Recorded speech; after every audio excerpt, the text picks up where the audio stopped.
É um prazer iniciar amanhã desse domingo com vocês e a gente começa com um estudo inédito na região Nordeste, que está sendo conduzido em Sergipe há 25 anos.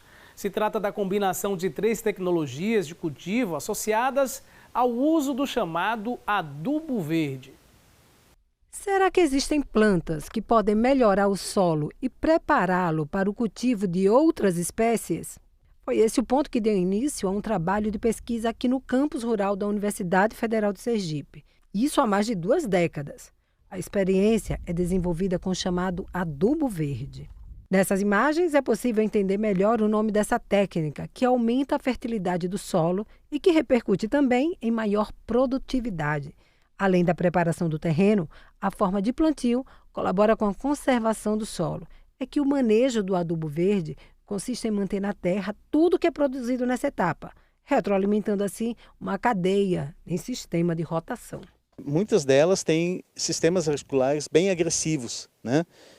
Como essa aqui, que tem um sistema radicular que atinge profundidades bem elevadas, buscam nutrientes que não estariam disponíveis para as culturas como milho, feijão, e depois, a partir do momento que elas começam a se decompor, elas vão então liberar esses nutrientes para as culturas, como eu falei, como milho, feijão e tal. O sistema funciona dessa forma. 90 dias antes do plantio da chamada cultura definitiva, são plantadas as espécies que vão ajudar a nutrir a terra, antes do plantio das culturas comerciais, aqui no caso, o milho.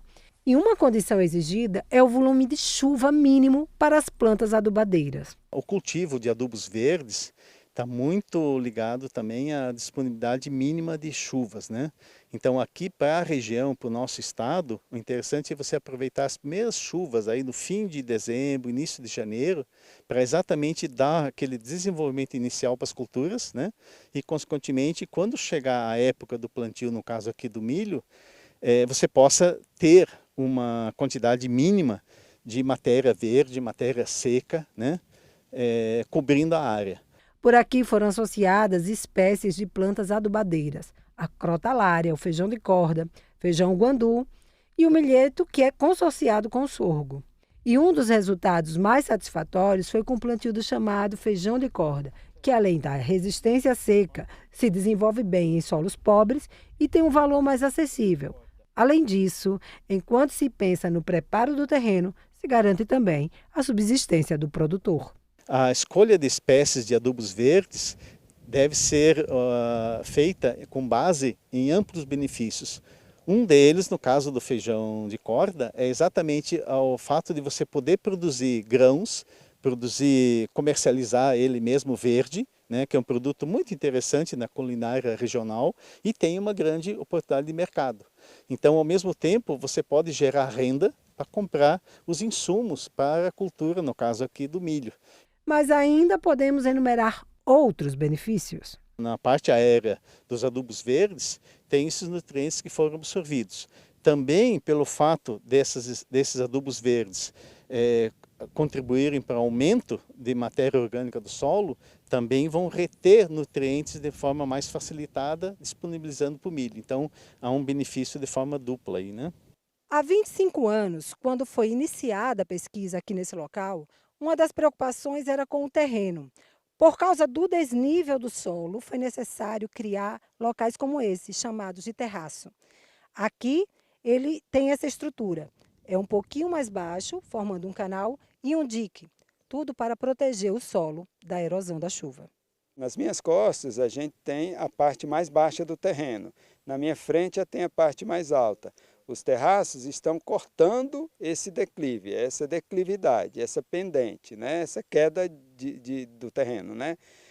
E aí protege a enxurrada, protege da enxurrada. A enxurrada, quando vem, ela vem levando tudo. Mas se eu tiver barreiras físicas, e o terraço é uma barreira física, ela é toda parcelada, então ela perde aquela energia destrutiva. E ainda há tantos outros ganhos a serem citados. Essa área aqui, ela vem sendo conservada pelas práticas mecânicas, que são os terraços, e também pela prática vegetativa, que é esse adubo verde. Ou seja, a gente não tem erosão aqui. A gente não tem perda de solo. Eu sempre digo, perda de solo é perda de patrimônio do produtor. É perda da terra, é perda de solo e é perda de água. A água deveria estar aqui infiltrando e acumulando para que a planta tenha disponível quando necessário. E a pesquisa cultivada em solo sergipano já ganha projeção em outros países: Uruguai, Peru, México, Estados Unidos, Holanda e China.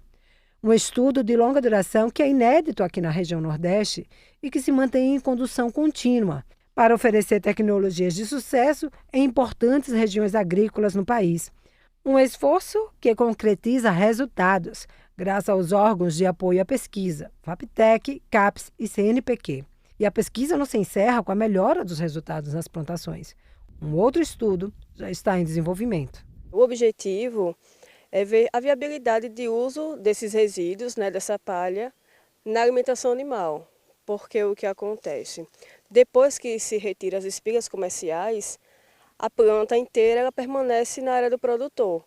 Então, ele tem a possibilidade de usar esse resíduo como alimento para os animais, como também existe a possibilidade de ele utilizar esses materiais vegetais para cobrir o solo. Então, existem essas duas alternativas. De toda forma, o que acontece?